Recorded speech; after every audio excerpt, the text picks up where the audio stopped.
It's the Daily Dog. Hey y'all, welcome back to the Daily Doug. Thanks for being with me today. On today's episode, my friends, we are going to one of the most iconic songs in the history of songs. It's Bohemian Rhapsody and it's Queen. And I am excited to dive into this song. Of course, I have heard this. I have heard this many times, but I promised the Queen fans last month, said, don't worry, I'll get to more Queen next month. And they're like, come on, ticking, where's Freddie? You know, and I'm like, he's coming. And so when I consulted with some of our patrons who are Queen fans, they're like, the biggest Queen song that's ever been is still not on the channel, and that's Bohemian Rhapsody. And I'm like, well, I've heard that one. They're like, yeah, but you're going to take a look at it eventually on the channel, so come on, time's a-wasting. I'm like, all right, so today we're diving into Bohemian Rhapsody, and I'm really happy that you are here. This song comes from A Night at the Opera, their fourth album, released in 1975. As I said, it is one of the most famous pieces of music around the world. And still is, since it was released all the way back in 1975. The official video that I'm going to look at has over 1.5 billion views on YouTube, and it's got almost 2 billion views on Spotify. And perhaps more than any other band from this era, meaning the 70s and 80s, Queen has somehow managed to maintain a massive cultural relevance. In 2022, they're still just as relevant as they were back in the day. New generations are hearing their music and becoming fans all the time. The film Bohemian Rhapsody was released within the last couple of years, and they've continued to tour and draw attention to themselves and put on absolutely great shows, and the music is wonderful and it endures, and Queen remains Queen even to this day. So just as a whatever you want to call it, an admission, I am one of these kids that heard this song for the first time in a movie theater in Omaha, Nebraska in 1992 as a freshman in high school, watching Wayne's World with my friends. And I was like, what the hell song is that? That was cool, So that was my initiation to this particular song. I had heard other songs from Queen, but that's what really made me think, wow, these guys are unique, to say the least. So over the years, I've become quite a fan of the band. I very much enjoyed their work on the Highlander soundtrack, and I've just come to be, in general, quite a fan of Queen. How could you not, right? So a little bit about this particular song. As I read in, normally the band would work on their material together in the studio. But this is one song that Freddie had in his mind pretty much fully formed for quite a long time, I think. And he had been toying around with parts of the song for years. And it's basically maybe four, but three different main ideas that Freddie ends up sort of mashing together. And Freddie is behind the lyrics, behind the music, behind all of it. And it's just profound. It really, really is. So as they got going on this and recording it, apparently it took weeks to record this one song because of all of the overdubs and splices and editing and layering upon layering upon layering of sounds to compile all of these performances from the band members together to make the final product. And I think the ongoing fascination with this song comes from the fact of just how unique it is. Is it a rock and roll song? Yes. Is it a pop song? Yeah. Is it a prog song? Yes. Is it a hard rock song? Sure. Is it operatic? Yes. It's all of those things. Is it classically influenced? Yes. It's got all of this stuff. And besides all of that, it doesn't even really have a chorus. So it's an interesting, fascinating, unique tune. And the lyrics are just sort of enigmatic. Freddie refused, actually, to explain the exact meaning of the song's words, and the band still protects that information. Brian May has said, quote, Freddie was a very complex person, flippant and funny on the surface, but he concealed insecurities and problems in squaring up his life with his childhood. And he never explained the lyrics, but I think he put a lot of himself into that song. And what a song it is. So we've got Freddie, who wrote it, and he is on the lead and backing vocals, and he also plays piano. Brian May is on electric guitar and backing vocals. Roger Taylor's on the drums and the timpani and the gong that we'll hear at the end, and backing vocals, and John Deacon is on the bass. Now, what can I say about Bohemian Rhapsody that has not been said before? Not a thing. Not a thing. So I'm going to take you through a little bit of it. I'm going to attempt to just have some fun. I'll point out some of the harmonic ideas that are laid out in it, but more than anything, we're just going to have a good old time listening to some Queen today. So let's get it, y'all. Here is Bohemian Rhapsody from Queen. Off we go. Is this the real life? Is this just fantasy? Acapella. Caught in a landslide, no escape from reality. Open your eyes, look up to And the video is iconic too, isn't it? I've seen it parodied so many times. I'm just a poor boy. I need no sympathy. You got these chromatics, Easy come, easy go. right? B to B flat, A to B flat. Any way the wind blows doesn't really matter to me. And we go off into the verse. I'm going to stop it there and sort of re-rack it and take you through a little bit of the beginning. So at the very beginning, we get just this basic intro. Is this the real life? Is this just fantasy caught in a landslide? No escape from reality. And the chords go in a circle of fifths progression. He's using common practice ideas. So I'm going to start this again. Here we go. Is this the real life? B flat add 6, Is this just fantasy? C7, Caught in a F sharp, or F7. no escape from reality. Back to B flat. So it's just straight through the circle of fifths. You get down to G. Look up to The B flat chord becomes 5, 7, 4. Lands on E flat. I'm just a poor boy. I need no 2 to 5 in B flat, but flat 2 to 1, leading tone to 1. Flat 2, leading tone. So it's all around home bass, right? the wind blows doesn't really matter to me. Great chords, great tuning. And they're in B flat to start this section. And he uses La Sol right over the top of it. Just killed Down to 6. Put a gun against his head. Pulled my trigger, now he's dead. Mama, life had just begun. But now I've gone and thrown it all away. Mama,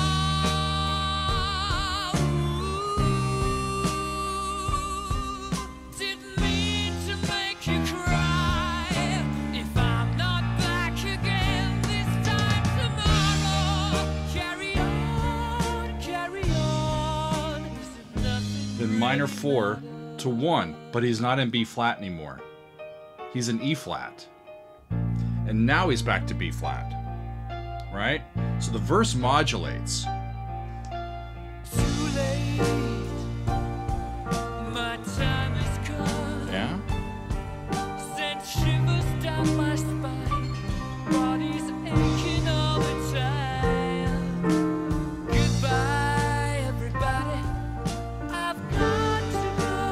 arpeggiatura on that, right? Just wonderful, wonderful sounds as we go on. This is the 4-chord, E flat. It starts bringing in all of these A flats to where he was in B flat. And then now the B flat chord resolves to E flat, and we're in that key. It's a closely related key to where they were.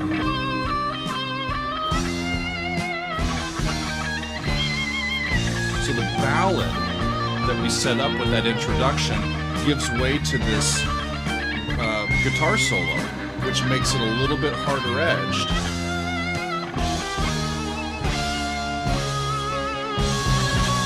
And then we get this bright A major all of a sudden, and the opera section. Scaramouche, Scaramouche, will you do the fandango? Thunderbolt and lightning, very, very frightening me. Galileo, Galileo, Galileo Figaro. Magnifico! I'm just a poor boy, And it's just little ideas that are like aria-like messages, and then you get big choruses.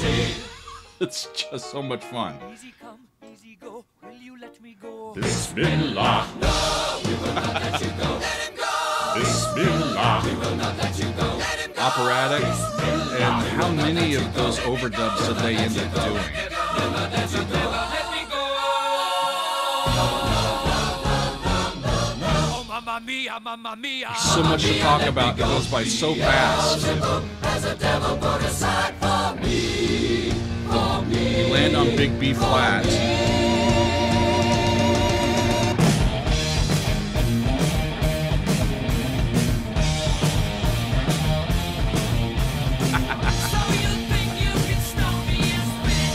And the opera section just gives way to good old-fashioned rock and roll.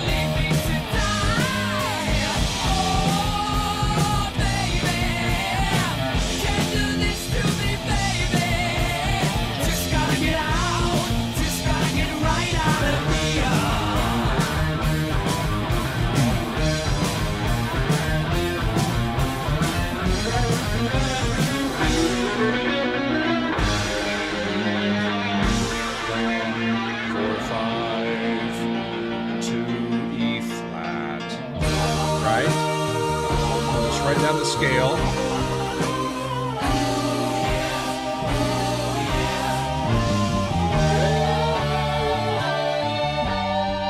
And then it's a return to similar sounds, but it's not really the same thing that we heard before. It's more of an outro than a return to the A section.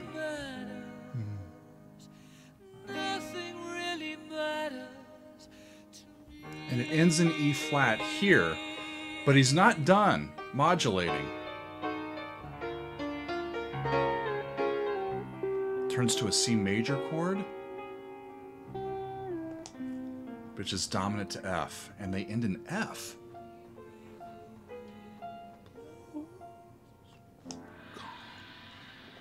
And they hadn't been in F the entire time. They hadn't been in F at all. And at the very end, let's just cadence there and end the piece in F. Nuts, right? It shouldn't work, but somehow it does, and it's just an iconic tune. I'm having trouble a little bit trying to figure out what to tell you. Because we're through the song, and you're like, yes, we've been through the song, and I could go back and tell you all the little things that are going on because I know the song pretty well. But quite frankly, I just love sometimes just listening to it and having a good old time. So I pointed out some of the things that they're going through as we hear it. But one of the things that I want you all to realize with this particular song is that I think the perception is that it's somehow just completely new and did things that no other song does and all that sort of stuff. And in a way, it's true. with the way that the thing is constructed. But the harmonic sensibilities that he is using, that Freddie is using, is very common practice. He's doing good old circle of fifths for a lot of the time. A lot of those chords, even in the opera section, like the no, no, no, no, no, no, no, right? That's 5-1 in one key, 5-1 in a different key, 5-1 in a different key, and then so they've got all of these progressions that come from common practice. Tonal music. It has a classic sensibility. It has an even singer-songwriter from the golden age of American song, like the American Songbook, influence as well, with those added sixths to those major chords, right? We've got La Sol, right? Is this the real life? That's not right. Is this just fantasy? Caught in a landslide, no escape from reality. It's basically 6, 2, 5, 1, and it's got just some added notes in the chords to let them go out. And he combines that common practice sensibility with a great sense of melody. I mentioned appoggiatura during the song, and what I mean by that is that the melody jumps up on a downbeat or on a very strong part of the measure, an accented part of the measure. The melody jumps too high and then has to resolve back in. Let's see, with mama, mama, ya ya da dum, goodbye everybody, I've got to go, yada-dum, yada-dum. That's an A over a G chord, and that's what I'm talking about by an appoggiatura. It leaps up and it goes too far, and it's an accented dissonance melodically that resolves back in. That's very common in operatic melodies. And so even in the ballad, he's bringing in some of this operatic style and classic stuff into the song. And the way that they kind of get from key to key is by using a chromatically moving bass line. And it breaks down the tonality just enough so that we land on something and we can use the circle of fifths to then certify or prove the new key where we've landed. And he goes back and forth between B flat and E flat quite a bit. He lands in A major, very bright for the start of that operatic section. That ends up moving up by half step to B flat about halfway through, and then off they go. They're in E flat at the end, and then they end in F. Crazy. But Queen. True. And what an opera section. I mean, it's sort of this mini opera that I think of as a parody, but a really well done parody of operatic style. I don't think they were making fun of it. They were lifting up and using some of what they see as overt operatic stylistic tendencies to put in their music, like these big chorus effects, like with all these people singing, and these aria-like solos or melody lines. Those appoggiaturas that I talked about, the over-the-top emotion and grandeur and spectacle of the thing, not to mention quite a confusing storyline. So they've got opera pegged, but billions of people can't be wrong. It's still, I mean, it was released in 1975. By the time that I came of age as a kid in the early 90s, we got reintroduced to them a few short years after Freddie's death, and then the band has continued to reinvent themselves and stay culturally relevant for all of these years. And in fact, to this day, I don't know how many bands are still as big as Queen is. And it's a testament to just the quality of the music and the humanity and the brilliance of the people that are in the band. So, Queen, what will we do without you? is what I want to say after listening once again to Bohemian Rhapsody. I thank you all for hanging out with me today as I've gone through this classic song. This is something that we do occasionally where I've heard it and it's not a first-time reaction, but I just wanted to listen to some Bohemian Rhapsody by Queen today and share it with all of you, and I am happy that you have been along for the ride with me. Thanks, y'all. We'll see you next time on another edition of The Daily Doug.